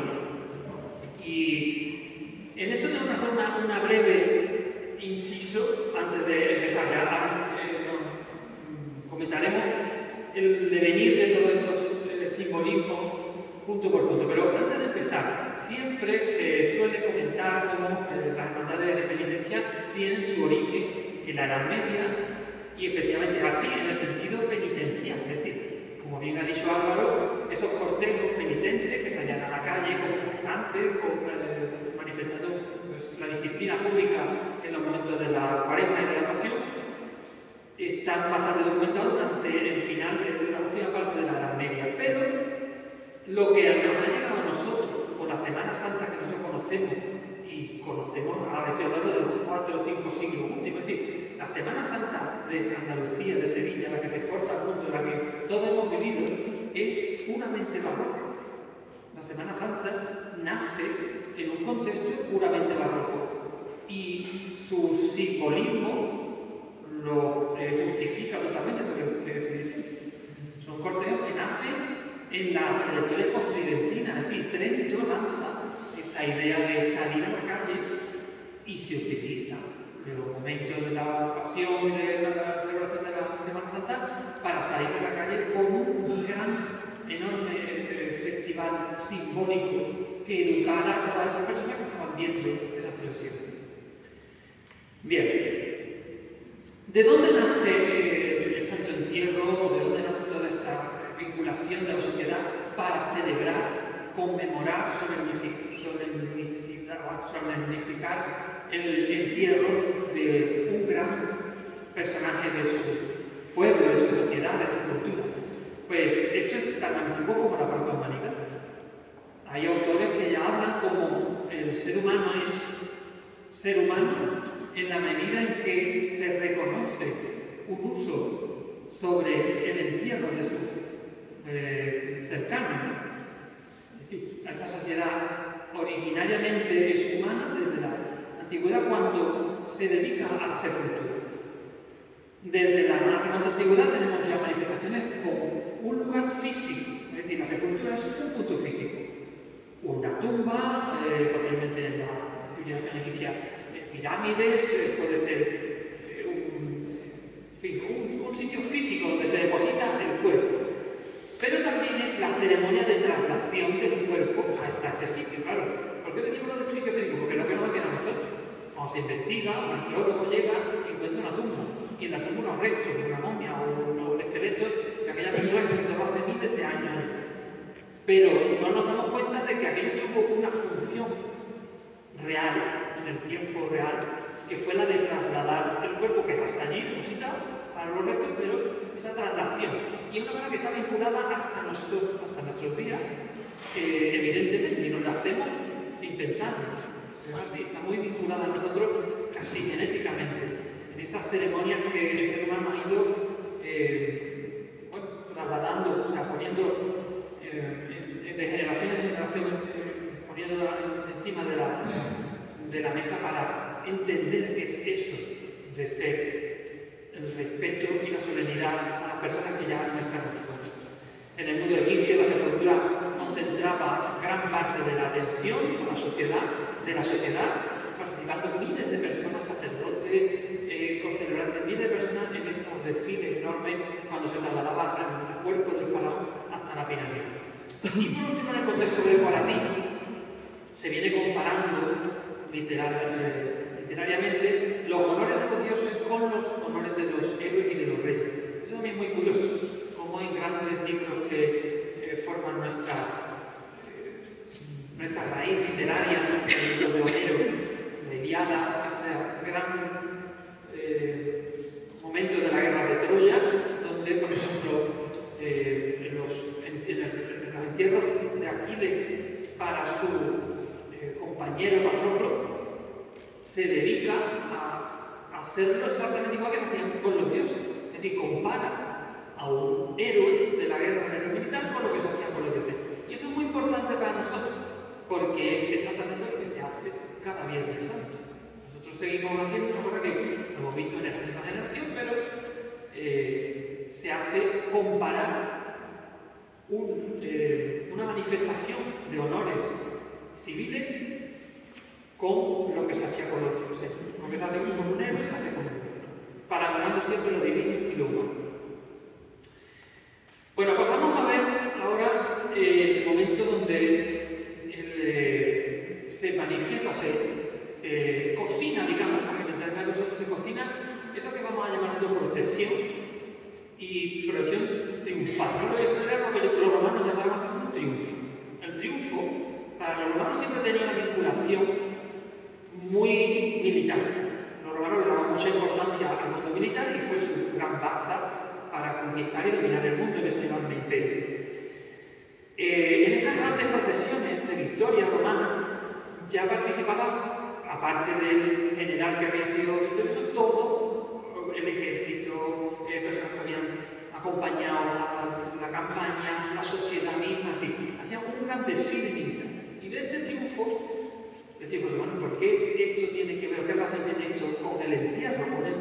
Pues vamos a verlo a continuación. Finalmente, el triunfo ya venían, os he puesto ahí así en algunos puntos, no sé si lo veis bien. Primero venían los líderes, aliados, soldados cautivos encadenados, seguían después las armas capturadas, armaduras de oro, plata, estatuas y todos aquellos tesoros que habían capturado en la campaña militar, quisieran, mientras más esos tiempos mejor, porque eso le llamaba la atención al pueblo donde lo estaban viendo de entrar, ¿no? En este caso, por ejemplo, en Roma capital. Después, maquetas incluso de las grandes campañas, de los grandes momentos donde se había realizado la contienda. Después iban los magistrados, senadores, es decir, todo el cuerpo organizativo de Roma. Luego el general en su cuadriga, acompañado por algún esclavo, incluso algunas veces sus hijos, etc. Y por último, una tropa sin armas que le seguía luciendo las togas con coronas de laurel y cantando el himno triunfo. Es un himno triunfal donde se alababa a aquella persona porque había conseguido un gran triunfo para Roma. En este triunfo, a la persona, la general que iba encabezando la cuadriga, se le vestía también por ese momento solo con la toga picta. La toga picta era una curiosidad, tenía el color púrpura que era solo para los reyes. Por eso en la Semana Santa vestimos su víster, aparece en el Evangelio así, ¿no? Como se le pone a Cristo una clámide de color púrpura, asemejándolo a un rey. Verdaderamente los reyes, claro, esa semejanza en la burla que hacían los sayones con Cristo, pues tenía esa vinculación, ¿no? Imitar o hacerlo vestir como un rey. Era un color solo destinado a los reyes. Y en este día, el día del triunfo, se ha dedicado también esa toga para el oficial o general que había conseguido ese triunfo. Y este era considerado un triunfato, es decir, un triunfador, porque había hecho una gran hazaña militar. Bueno, ahí tenéis algunas imágenes de cómo esta esos grandes desfiles militares acompañaban en Roma a miles y miles de personas. Esto es una recreación, así de una película antigua, pero bueno, me gusta porque tiene unos tonos y unos colores bastante reales en el sentido parecido que arqueológicamente se sabe que tenían las edificaciones romanas, ¿no? Afluencia masiva de estos grandes desfiles donde participaba toda la sociedad. ¿Por qué tiene que ver esto, lo he dicho antes, qué tiene que ver este triunfo romano de la sociedad, del mundo romano, con el entierro? Bueno, aquí tenéis una vinculación directa. Los romanos fueron los primeros, junto con ellos lo tomaron de los griegos, y este pasado greco-latino fue el primero que estableció un vínculo entre el triunfo victoria y triunfo muerte. Es decir, la persona que ha fallecido es un triunfador en la vida, se le tiene que reconocer como que ha pasado su trayectoria, su paso, es el de ser un triunfador en la vida. Y más si había sido un gran general o mucho más, un emperador de Roma. De hecho, conocemos lo que llamaban los romanos el funus publicum imperatorum, es decir, el desfile público de entierro de un emperador. En este caso, las exequias de Sila. ¿Cómo iban organizadas esas exequias? Ese gran desfile enorme en el que participó toda Roma. Primero las fases y enseña. Veréis cómo esto ya os va recordando bastante algunas cosas que tenemos nosotros que hemos heredado, estamos hablando de hace 23 siglos. ¿Cómo hemos heredado y participamos de cosas que se hacen hace 23 siglos? Esta memoria genética que tenemos nosotros, donde vamos de nuevo volviendo a volcar aquello que se ha hecho por muchas generaciones anteriores. Primero dice las fases y enseña. ¿Qué eran las fases? Eran las faci que dicen en latín, era el símbolo de los victores romanos. Era una de ramas, 30 ramas en concreto, liadas, enrolladas, en una cinta de cuero dorado que se llevaban al hombro como un hacha. Supongo que lo habréis visto o recordado seguramente en algunos escudos, en el de la Guardia Civil, precisamente. No, pues eso era la faci. De ahí viene también una palabra que se derivó luego trágicamente en la política del siglo XX como el fascismo, ¿no? Los facchi de combatimiento eran esos italianos que se habían agregado y habían cogido ese símbolo romano muy antiguo para hacer su partido político alrededor de la figura de Mussolini, ¿no? Pero bueno, estas facchi eran los símbolos de los victorios. Iban en primer lugar con las enseñas, es decir, los símbolos militares que habían llevado a la guerra. Después se procesionaba el lecho mortuorio. ¿Y por qué esto? Porque los romanos incineraban a sus fallecidos. Entonces no existía el cuerpo, había estado un tiempo para que pasara el público por delante, y después lo que procesionaba era el lecho mortuorio. Después iba la música. Ya no va sonando esto, ¿verdad? Bastante. Después la caballería. Después la infantería con los veteranos. Y por último la sociedad civil. Es decir, un cortejo en toda regla. Y como digo, ya nos va sonando bastante parecido. Y si no, tenemos aquí algunos grabados donde nos muestran un desfile, ese desfile de entierro de Sila, donde participaron, como digo, miles de personas. Bueno, ahí tenéis. Podéis ver en la primera parte, la parte más alta, cómo van algunos de esos carros llenos con un montón de regalos. A los propios emperadores cuando morían les llevaban un montón de regalos y participaban en esa fe. Y después la música siempre fúnebre, claro. Ahora vamos a explicar ese doble comportamiento. El triunfo victorioso cuando se haya ganado una batalla, festivo, llamativo, súper fantástico, en comparación con un sentido fúnebre, luctuoso, pero triunfal también en el desfile del emperador. Bien, el desfile desde Roma al Renacimiento. Fijaos, aquí resumimos un poquito cómo llega a nosotros toda esa gran trayectoria grecolatina. Para nosotros no es difícil porque bueno, hemos sido un pueblo donde se asentó Roma durante 7 siglos, tenemos un pasado romano muy directo, pero también pasó un gran plano en la Edad Media con la presencia del mundo musulmán, visigoda, etc. ¿Cómo llega ese mundo romano tan directo a nosotros? Quizás el refrescar de ese mundo romano sea el Renacimiento italiano. Quizás no, es así. El refrescar del mundo romano es el Renacimiento italiano. Y en concreto en este mundo de los desfiles, la figura de Petrarca. Petrarca es uno de los grandes literatos padres de la lengua italiana, junto con Dante Alighieri, y es precedente de encauzamos ahí esos precedentes literarios más antiguos de estos desfiles, ¿no? Que se remontan, como ya hemos dicho, a Roma. Pero en Italia, como digo, esos triunfos están muy relacionados con la obra de Petrarca. ¿Qué hace Petrarca? Escribe un libro, una de sus obras, que la deja casi ultimada antes de su muerte, en 1774, y que es una obra literaria que ha influido mucho en el posterior desarrollo de esta simbología en grandes carros, procesiones simbólicas. Incluso una cosa tan curiosa como el tarot renacentista, las famosas cartas de tarot que se echan, son productos, de hecho vienen unos triunfos de Petrarca, aparecen ahí reflejados como simbolismo en el tarot renacentista. Bien, este poema está narrado en primera persona y desarrolla un encuentro, una idea que tiene Petrarca al alba, de una simbología donde va mezclando continuamente un universo de personajes simbólicos cristianos, héroes clásicos, dioses de la antigüedad, en fin, toda una mezcla que sirve enormemente al mundo del Renacimiento para imponer un lenguaje totalmente simbólico y que toma el barroco después de Trento para hacer sus grandes procesiones, donde esos símbolos ahora sí son ya puramente cristianos, para inculcar la doctrina católica a todo el pueblo que estaba viendo.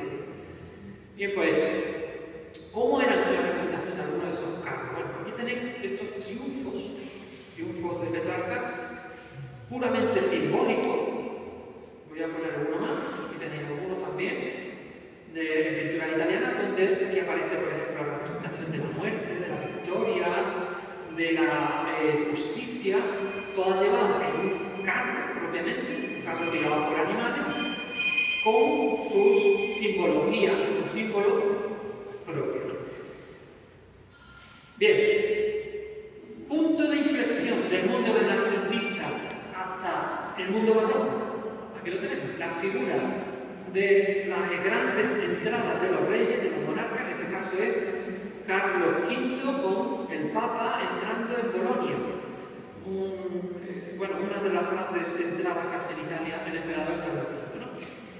En esta pintura aparece, veis al fondo la plaza llena de personajes, a caballo, con los de ecuestres, el orden de los magistrados, etc. Y ahí van ordenados según se hacían en Roma los grandes triunfos de entrada de los emperadores. ¿Por qué? Porque Carlos V fue considerado el César cristiano. Él aludía a ese pasado grecolatino. Él era el que iba a reponer el pasado glorioso de la Europa imperial romana, pero ahora bajo el signo de la cruz. Pues el César cristiano tenía que comportarse como el antiguo César, y sus entradas tenían que ser completamente triunfales como se hacían en Roma. Y vuelve a ponerle en marcha, vuelve a renovar este espíritu simbólico de los desfiles. Y por último, la última pieza que nos falta, ¿cómo pasa esto de todo ese mundo militar que estamos viendo y tal social? Porque claro, nosotros ahora mismo tenemos como muy separado ese mundo militar. En el mundo romano, el cuerpo de las milites estaba completamente unido a la sociedad y era totalmente añorado y o sea, tenía una enorme supremacía sobre cualquier componente de la sociedad. ¿Cómo pasa al mundo religioso?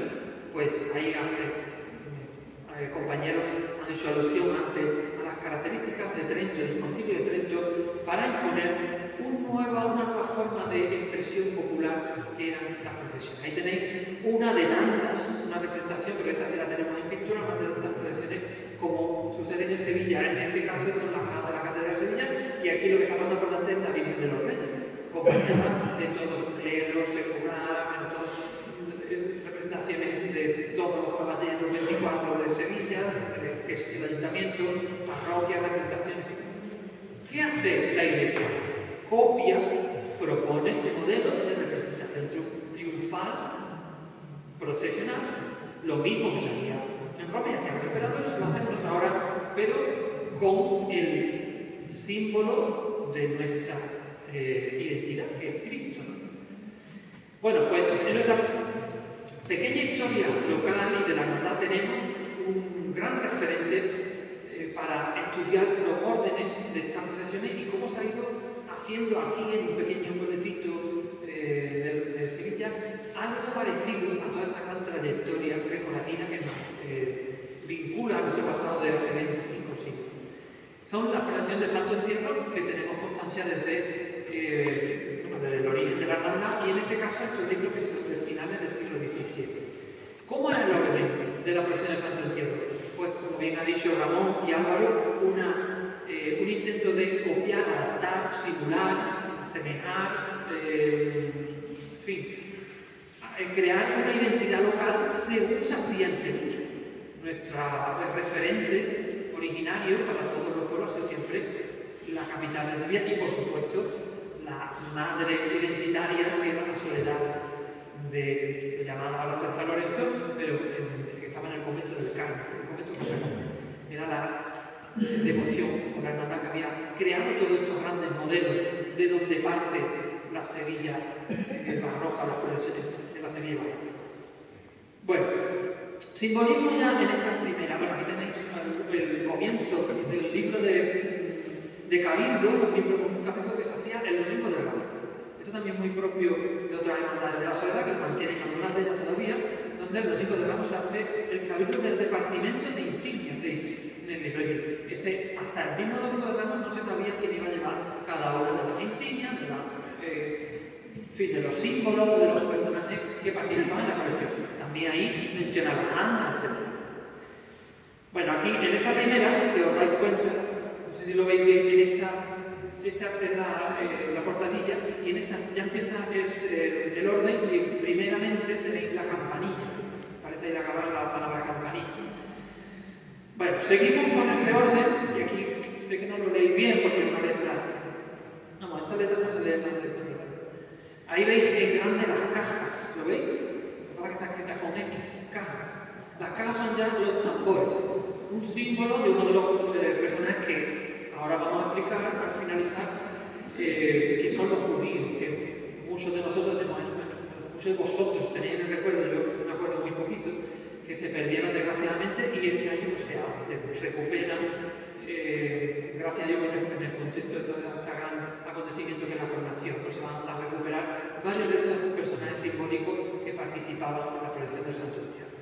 Las cajas eran eso, el acompañamiento musical fúnebre, recordad siempre esa dualidad, procesión triunfal, la alegría, procesión triunfal de entierro, dualidad greco-latina, pues las cajas aparecen ahí ya en esos órdenes del siglo XVII.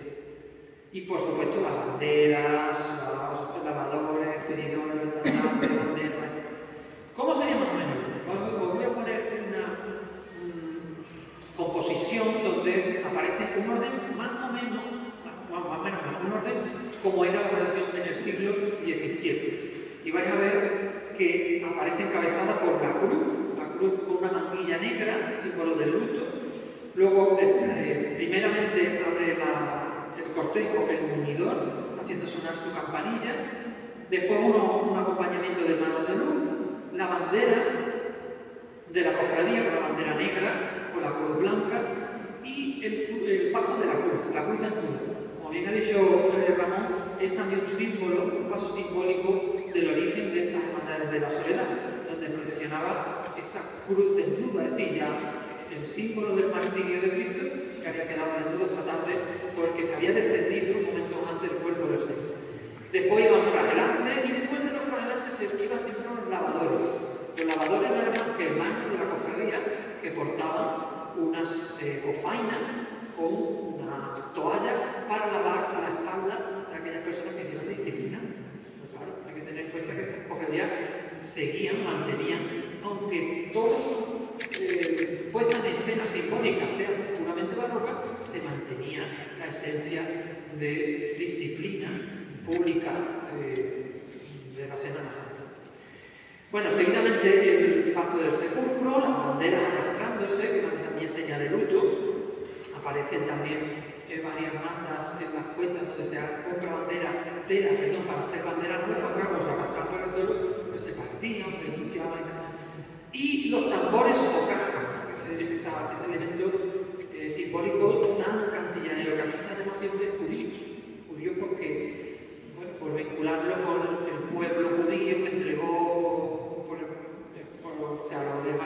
el Evangelio así claro, entrega al pueblo judío a Cristo para su martirio, etc. Bueno, y segunda parte de esta procesión del Santo Entierro del siglo XVII acompañaba a San Juan en un pasito solo y la Virgen de la Soledad. Tenemos las hermanos de luz, disciplinas, etc. ¿Qué falta aquí? Faltan muchas más cosas que tenemos en la procesión. Por ejemplo, falta la Magdalena, que aquí no está todavía, se incorpora en 1720. Y faltan un gran componente simbólico que participará del Santo Entierro a partir del siglo XVIII. Bien, figuras alegóricas según su origen. Vamos a ver, aquí quiero hacer distinción de 3 puntos diferentes. Es decir, podemos hablar de figuras alegóricas que participan en esa gran procesión, ese triunfo fúnebre del gran personaje de toda la historia, que es Cristo. Si se hacía un triunfo, o sea, un gran entierro fastuoso para un emperador, un rey, ¿cómo no se va a hacer a Cristo? Que es lo más en el cielo y en la tierra. Entonces se hacía de una forma fastuosa. Y ahí participaban, como digo, 3 tipos de representaciones. Una simbólica, que son la jerarquía de los ángeles, las armas o los arma Christi, y las virtudes teologales. Estas 3 son puro simbolismo, porque la jerarquía de los ángeles es una adaptación de la teología a la materialidad, es decir, es representar cómo son el acompañamiento de Dios en el cielo, desarrollado en su nuevo forma, en su nuevo cuerpo. Las armas Christi son ángeles o niños que portaban los instrumentos de la pasión, simbolizando que a esos atributos de martirio habían sido la puerta de la gloria para el mundo.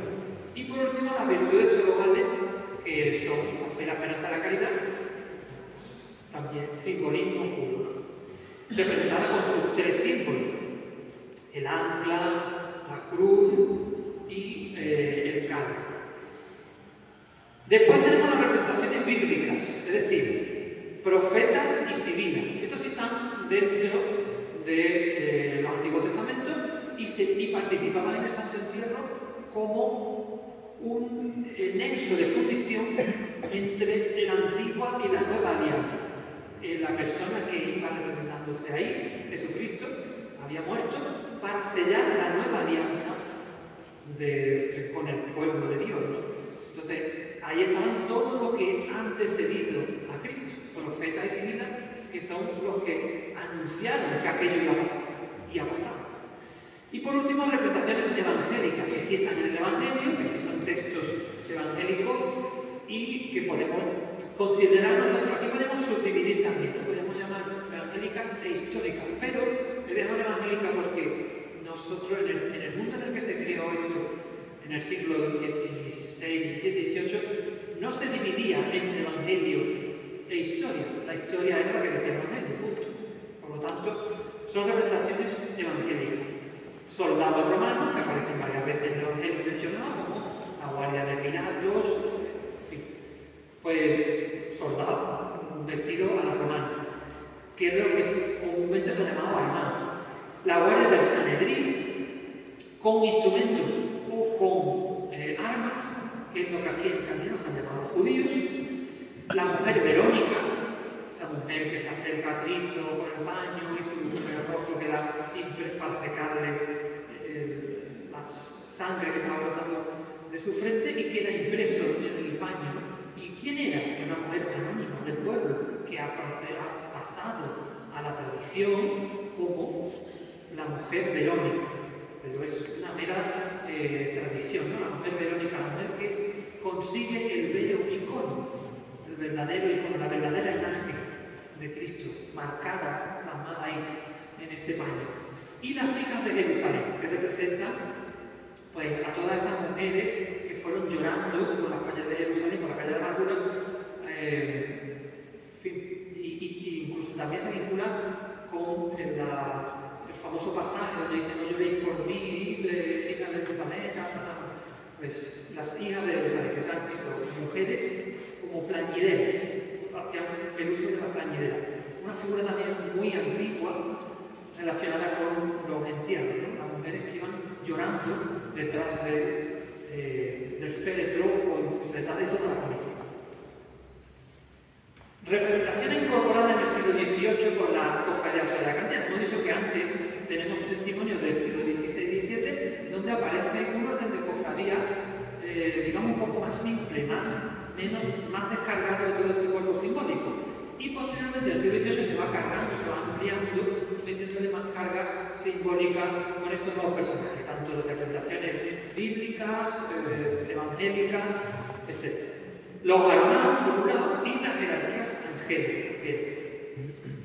Bueno, no tengo que explicar quién eran los armados, simplemente es eso, guardia que iba acompañando. Pero ahora recordad que siempre esta dualidad de triunfo. En este triunfo procesional del Santo Entierro, como es un entierro, la guardia iba haciendo honores fúnebres. Y todas las armas, sus sonidos, ya fueran tambores, ya fueran lanzas, iba todo a la funeraria.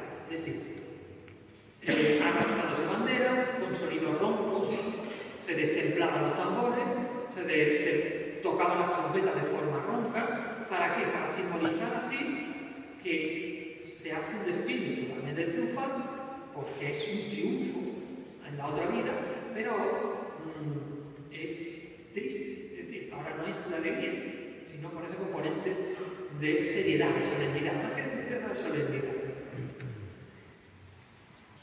Bueno, recuperación con motivo de la colección. Ya vamos a ir terminando y voy a ir poniendo aquí algunos de esos personajes simbólicos que van a participar en la colección del Santo Entierro de este año y que se recuperan gracias a la iniciativa de algunos hermanos y por supuesto de un gran grupo de costureros, que hay que darle también aquí las gracias públicamente, que están haciendo los trajes, etcétera, diseñados por Luis Manuel López para esta ocasión. Se van a recuperar las 12 hijas de Jerusalén, que son 12 niñas, que también son símbolos de las 12 tribus de Jerusalén, que portan los atributos de la pasión. Entonces, estas niñas van a ir llevando, anteceden al paso de la cruz y van a ir portando todos los atributos de la pasión, aquellos que se utilizaron para martirizar a Cristo y que son, como hemos dicho, los símbolos de su dolor. Después, la compañía de los hermanos, que son los que rinden honores a la funerada, es decir, con las armas bajas hacia delante del sepulcro. Bien. Otras dos grandes recuperaciones. El pelotón de honor de los príncipes de las jerarquías celestiales con San Miguel a la cabeza y la figura de los judíos. Me detengo en estos dos porque quizás sean los que más simbología o significado tengan, ¿no? Incluso los de los ángeles, concretamente, que con eso ya voy a terminar, porque tienen una simbología muy específica, muy rica. judíos, como hemos dicho, es un símbolo que se ha mantenido en castellana de forma increíble hasta los años 90. Creo que la última que salió fue en el año 89, me gusta, estoy apuntado, gracias. En el 89 fue el último año que salió y se va a recuperar ahora, sí. Bueno, todavía no hemos perdido la memoria, estamos ahí en esa inercia de recuperar cosas que se han ido perdiendo, pero que han formado parte de nuestro pasado históricamente. Estos judíos, por último, lo que eran personas del pueblo, vestidos por un traje de nazareno sin capirote, sin cartón, y tocando el tambor destemplado, una caja destemplada. Son esas mismas cajas que aparecen ya ahí en el siglo XVII, en los órdenes de la cofradía. Y el pelotón de los ángeles están formados por 9 coros de ángeles, distribuidos en 3 jerarquías. Cada una de estas 3 jerarquías tiene 3 coros, ¿vale? Eso me va a llevar un segundito de explicarlo, pero creo que lo voy a entender así. Y por último, lo que van presididos por San Miguel, que es el príncipe de todas las milicias celestiales, ¿no? Bien, jerarquía primera. En la jerarquía primera contempla a los serafines, querubines y tronos. ¿Vale? Todos estos 3 coros primeros están en esa primera jerarquía. Coro primero, serafines. Su símbolo es el amor divino. Van vestidos de rojo y el atributo es el fuego. ¿Sí? Jerarquía primera, si gustaría la primera. Coro segundo, los querubines.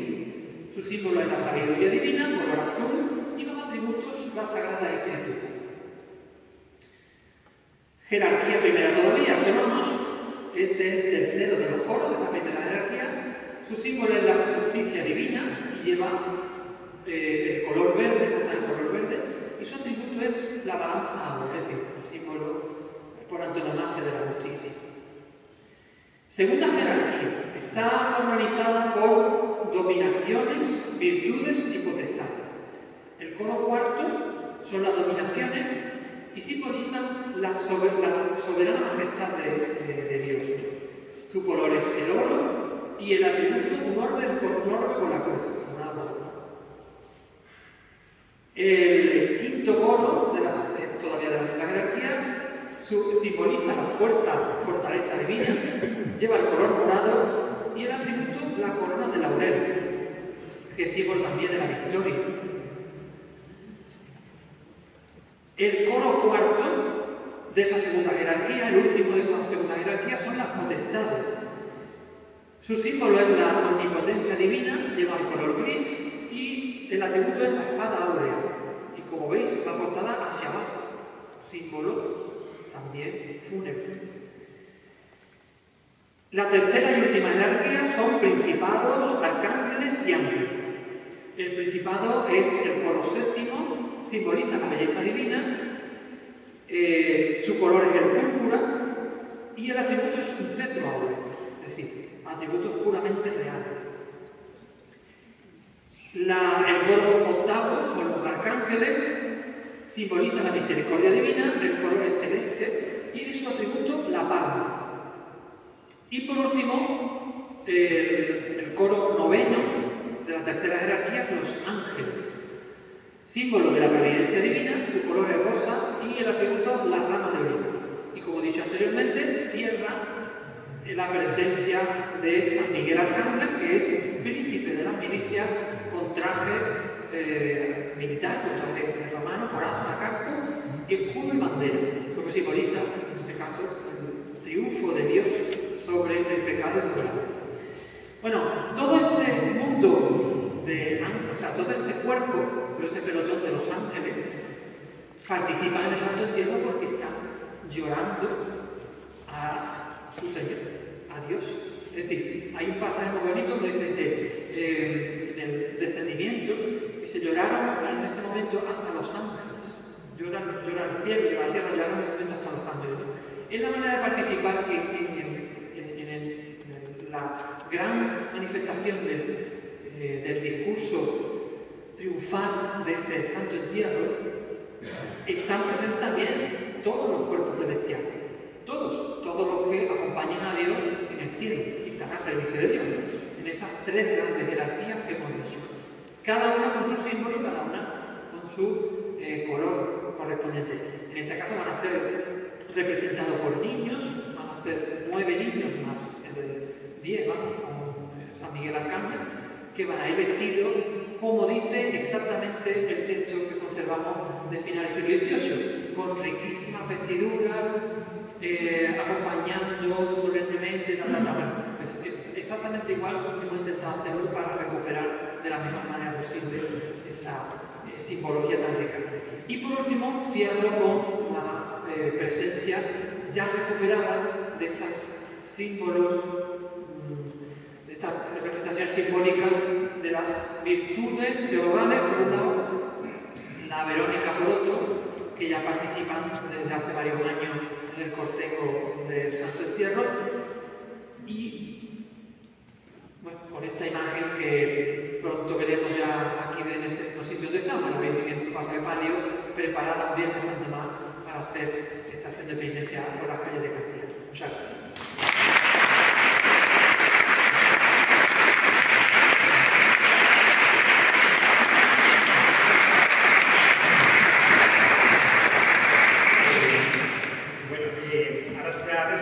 Las 9:15, tenemos unos 5 minutos. Si alguien quiere hacer una pregunta al interviniente en el momento, yo quería preguntarle antes ya que ha sido el último, ¿el cuerpo de aquí dónde se situaría dentro del cortejo de la cofradía? Que sería interesante también saber. Justo delante del sepulcro. Van participando justo delante del sepulcro, haciendo, digamos, Y hay otro acto que siempre me ha parecido muy peculiar, que es el de la puja, de la cofradía, que sea sucintamente pensar un poco el origen y cómo se ha llegado a conservar, porque es algo muy propio, además que se ha mantenido durante años. Bueno, yo creo que la justificación de la puja está clara, se ha mantenido porque es económicamente muy buena para nosotros.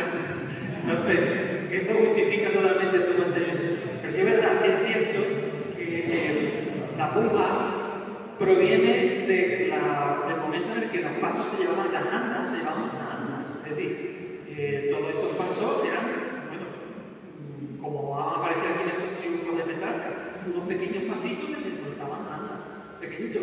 Luego han ido creciendo en tamaño y en magnitud, gracias a la influencia sevillana, y todo de más costalero y tal, porque todo, bueno, aquí es relativamente cercano al tema de los costaleros, participa a partir de los años 50. Y además es muy curioso que se realiza al finalizar la cofradía. Exactamente. Al finalizar, porque cuando quien entraba al paso, ¿quién ha entrado al paso? Pues era como, en fin, era una persona relevante en castellana, era una cosa que luego se comentaba al siguiente, ¿para qué no se recogía la Virgen? También hay que tener en cuenta en este contexto que el santuario de la Soledad estaba bastante alejado del pueblo, a extramuros del pueblo. Tenemos constancia, por lo menos de memoria, de personas muy mayores que recordaban comentarios de sus abuelos. Las mujeres esperaban a la Virgen en la puerta de Madarones, ya. Aquí no subían, y subían solo los hombres porque esto era mitad del campo, esto era como venir aquí. Entonces, quien recogía la Virgen luego en la madrugada del Sábado Santo, pues era sonado castellana y siempre eran personas que pujaban, pagaban una cantidad para estar en esa manigueta protagonistamente. Bueno, ¿alguien quiere realizar una pregunta? Bueno, pero pregunto yo porque me ha quedado la duda sobre la figura de Juan es un ingeniero, pintor, una figura que se habla, se conoce un poco para qué se debe principalmente. No sé, aparte de lo significado que hizo la Hermandad de Gran Poder, no sé si en qué línea se puede incluir la línea artística especial a finales de los últimos retazos del Renacimiento, antes de llegar al barroco. Sí. Pues bueno, vamos a ver, como hemos dicho, es un pintor de imaginería. ¿Por qué realiza una imagen de talla? Porque en ese momento concretamente el gremio de pintores o el gremio de escultores no tiene unas líneas definidas que se iban a tener ya a principios del siglo XVII, cuando, por ejemplo, Martínez Montañés pleite con Francisco Pacheco, por ejemplo, de quien se ocupa de las imágenes de Policromato, ¿no? O sea que cuando él estaba ejerciendo su actividad artística, sí había una confluencia más natural entre escultores y pintores. Incluso este, que se declara pintor, está a la cabeza del contrato de las imágenes de las que hemos hablado y se encarga de realizar su parte y subcontrata a otros colegas para que realicen las suyas. Entonces, en ese sentido, no conocemos muchas obras de él, solamente lo que tiene contractualmente, lo que ha quedado contractualmente en el documento que nos hemos referido para Cantillana o en el de la Hermandad del Campo de. En todo caso, esas lagunas en la documentación nos permiten, de momento, seguir conociendo, al menos hasta que se encuentren nuevos documentos que amplíen su catálogo artístico. Pero desde luego no era un artista de primera fila en la Sevilla del momento, porque ya hemos dicho los que estaban en la cúspide, Roque Batute, por ejemplo, Lorenzo Sánchez, todo eso, no pertenece a este grupo, pero sí consigue el mayor triunfo de su vida, que es la Virgen de la Soledad de Cantillana. Con eso basta, creo yo. Bueno, pues muchísimas gracias a todos por la asistencia, a ellos por interesante. Perdona, Juan. Me gustaría preguntarle a Ramón que está tan involucrado con la soledad, si tiene la cantidad exacta de hermandad de soledad aquí en Sevilla. Sí, claro. Bueno, yo recuerdo, no te puedo decir pero creo que por así de cabeza. Este libro que tanto ha dicho Diego de Benedetto Soriano, lamentablemente está agoradísimo y no hay ningún ejemplar. Creo que ese libro consta de todo esto que he hablado en la conferencia o en la ponencia sobre lo que es característico, y después la segunda parte del libro, que la mayor parte del libro, son fichas particularizadas en el cual lo que estudio es desde el título, las imágenes titulares, la Virgen, el Cristo yacente, la cuestión comarcal, la regularización comarcal, y me enrollo mucho. Contestándote, creo que son 151 fichas, en lo que es el Reino de Sevilla, que estamos, pero lo que he dicho cuando ha salido de la parte del plano que nada más ocupa, si lo tenéis en la cabeza, es que es enorme la cantidad. Creo que el porcentaje, no me lo traigo, pero que se hizo ahí un diagrama de quesitos de Excel, y la mayoría de las hermandades, que es lo que dije antes, o no lo dije demasiado rápido, que hoy existen en lo que es Andalucía, o en lo que he estudiado profesionalmente, son estas tres provincias de Sevilla y Huelva, Cádiz. La mayoría, estamos hablando del 60-70%, ya existían, o sea, son hijas de tren.